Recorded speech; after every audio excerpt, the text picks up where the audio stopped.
everybody, Gerone Wright here, and once again you're joining me on my Gerone Wright YouTube channel here on YouTube. I'm going to see if I can make this video short, sweet, and to the point. Okay, here you have an image. I guess all of you realize there is of StoneHenge. Okay, it's an earlier on image. I believe it's a black and white image. The artist is unknown, even though down here in the corner the artist's name does appear. So if for those of you that want to Google ancient images of StoneHenge or black and white images of StoneHenge, you would probably actually be able to identify the artist of this painting, which would not be a bad idea, because identifying the artist of the painting, you can actually trace the origins of the artist, and in doing that, you can find out who his mentors were, who his colleagues were, and or his or her, right, were. And also, if they had a royal bloodline, a royal affiliation, or a Christian affiliation, what were their religious values? And also, if they attended any schools, which art schools or their schools. It gives you a bunch of informative background, which actually leads into other areas, and exposing those that have this hidden knowledge as to the true origins of mankind. Now, to this date, I mean, you have all kinds of speculation about StoneHenge and what is going on and what it actually stands for. Such structures have multiple purposes, but for the most part, the number one calls for these structures to be in existence is to mark or record the genetic identity of the people of that location, almost like founding stones, building blocks of who mankind are. And it labels that here, say, hey, this type of people was here, this is what genetically occurred with them, and this is who they genetically became. It's a genetic identifier to who these people are, and it's a description, it's a descriptive record. Okay, now having said that, I'm going to go right into this. Notice that the artist, this is not the way we would expect for StoneHenge to look. You see that? But then and again, if it was earlier on, that these blocks could have been moved around, but you just don't, you can't rationale with why this artist would do this. You have a founding stone here, and then this larger stone on top, here, off to the side, that's darker, that's discolored. Then you have this stone here, like if it's going up like a stairwell, and it reminds you of the stone tablets that were supposed to have been handed to Moses. In fact, if you look close, you see indications of like inscriptions and or images that are in that slate on this stone. And there's a bunch of other things that's going on there that this shouldn't be. Then you have characters, a couple characters here standing. There's a dog, there's a guy over there sitting down, and then there's a couple back here in the background over here. The image is very unusual if you look at it, and for those of you that have been studying the idea and the concepts behind StoneHenge, then you would probably believe with me and rationale with me that on face, this image is not a true or accurate representation of StoneHenge. But then and again it is. Because see, this painting, this artist, and this painting, how this painting made it into the web of today and in circulation of these images is because this artist has captured a true idea behind the cause and the construction of StoneHenge, which is the genetic founding stones of mankind and gene altering. Let me show you. Here, for one, that's the head of a penis. There's veins in the penis, and this is a penis. You come over here, Wherever there is the indications of a penis actually, by the way, if you see a penis, vagina, this is all representation of genes.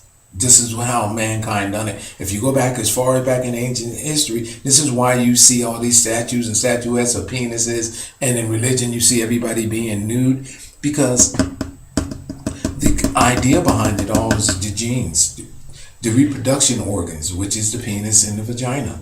And then later they cleaned it up with the presence of them and them being naked. And then they just go with other innuendos and signs that'll show you. If you followed it all the way to the back, though, we get penises. And that's what this is. Now, it's always in reference of being cross-referenced with that of the ape, or the ape and African ancestor. That's what this block up here symbolizes, our ape and African ancestor. And it's the founding stones of that. Now, those implications of those genes being changed are always dealing with ancient rooted religion and ancient rooted royalty. I'll bring in a closer image here. But if you look right here, there's a cross right there. So you know what that tells me? That this stone structure right here, the clear one right here, is a representation of ancient rooted religion. I'm going to come in closer. If you come here, across here, at the top of this stone, there are ridges, small ridges, which represents ancient rooted religion, a Popol's tiara. And then at the top, right next to this figure here, which I'm telling you is a description of the ape, African ancestor right here, alongside of that guy, we have our ancient rooted royalty. And how we know that is because the image of the castle, or should I say the tower of the castle, is indicated up in the corner. Let me show you. Right there. This is the tower of a castle, and it is actually adjoined to that of an image of an ape. Down here, here, right in here is when I tell you that this is a representation of royalty, the Popol's tiara, this long building here. And there's my cross, which indicates the founding stones, the altered founding stones of religion and ancient rooted royalty, which are the two entities that actually saved their bloodlines, or actually protect their bloodlines. So it's telling you through the cross, which is that of Christianity, religion, and through the body of ancient rooted royalty, which is here at the tower, the genes of ape and Africans were changed. Now, and the stone's tablet, by the way, is that history was rewritten, altered from that of the message, I guess, of Moses, which came down supposedly in the scrolls, in the stone scroll. I mean, stone tablets. Now, there's more to this though, because the African and ape gene was a tough gene to crack, as I kind of say. It did not just happen overnight. They had to use a sequence of creatures to do this. And there are creatures encrypted in this image that I know and can see.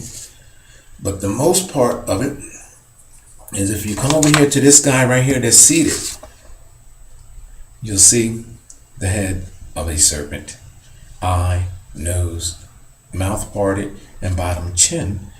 And people, there you have your snake's head. Now, which culture is actually into the snake? There's plenty of them, the Mayans. But since we're not dealing with Mayans here, we're dealing with Caucasians, because Caucasians or what are being depicted here. So if you go back to the days of Roman, I forget their leader. I believe it begins with I forget the name of this guy that this believed in the snake gods and all of that in Rome. The Roman leader. I can't think of his name now, but it escapes me. However, but if you look here in the image, I got to come in closer. If you back here, where we at? Okay, I'm going to bring this in a little closer because where are those Roman structures at? Oh, right here. If you look back here, where we at? The Roman arches appear in these stones back here. In fact, this entire structure in the background, which would be over here, creates the impression of the Roman Coliseum in the back, because there are no archways, to my knowledge anyway, that appear in Stonehenge. So the artist's concept of this being Stonehenge with arches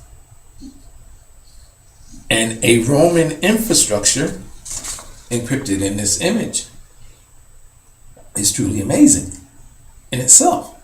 So there's also something else that is here, because the artist, I believe that you see, it's either THS or IH that you see on headstones and tombs. And back here, written on that stone there, is an inscription. So this is identifying, the artist is identifying that his knowledge and what is actually being stated there. Now look at that. So if you Google this image, I'm going to put more in writing, but if you Google this image, ask yourself, what is this guy doing sitting here? Now, I've already made other connections. If you see my other videos with that of my Nervi Hall and the Fazzini sculpture where Jesus is supposed to be emerging from a nuclear a bomb. Well, I found out that it is actually discussing Jesus emerging from that of a nucleus of that of the cell structure of what other than the serpent, the reptile. And his body is emerging from what? The head of a reptile. Just as you see this guy sitting right here. Jesus is more at the Fazzini sculpture, the 1974 Fazzini sculpture shows more. My name is Gerone Wright. I'm going to end this video here because I don't want to run it out. But it's my position that the location of Stonehenge is representing a cell structure of mankind. And this artist captures reality in his painting. That's it in a nutshell, and I'm going to quit there.